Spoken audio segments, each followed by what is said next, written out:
My name is Rich Grant, and I built a train set in my backyard. A couple of beers, and I had the train, and here I am.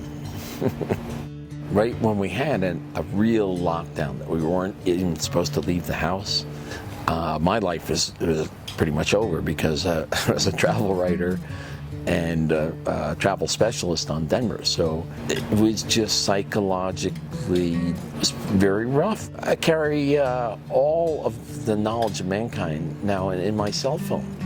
And all I did with it was look at funny videos of cats and dogs, you know?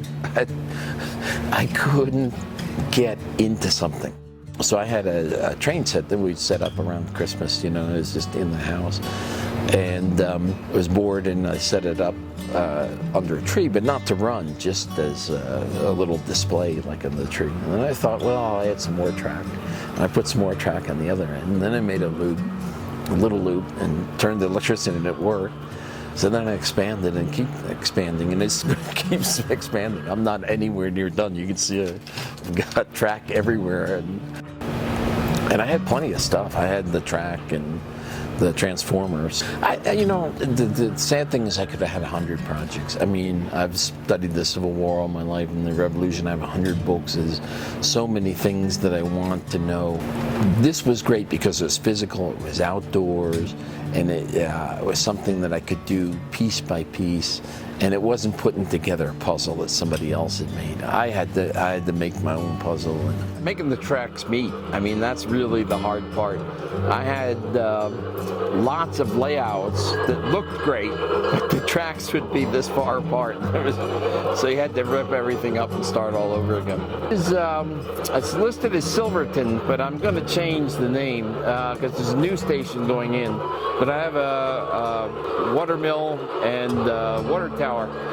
But it took hours and hours of planning, not actually building, but thinking, where am I going to go, and can I get around that tree? And the interesting thing about toy trains is that of all the railroading in the world, probably the most beloved is Colorado.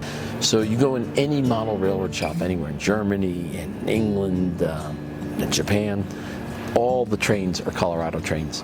And my trains are all German, so they're made to be outdoors. You can leave them outdoors, they can run in the rain, they can run in snow. People love trains. To me, steam is the main thing. Fire-breathing steam dragon engine is really something to see.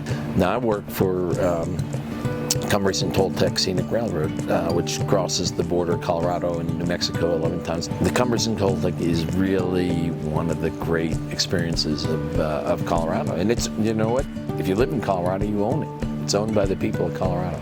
And nothing will make you get into railroad anymore. You ride the Cumberson Toltec, next thing you know, you're going to be digging up your backyard for the railroad. I spend a lot of time looking at them and figuring out where the next expansion is going to go. And we got big expansion plans. If there are any investors who are looking to get on board on a young railroad, if we have to do it over again this winter, I think we'll all be better prepared. It just caught everybody off guard. And it was a believability, you just couldn't believe it. But now, you know, I think everyone's accepting, and it's going to be fine. It's going to be great.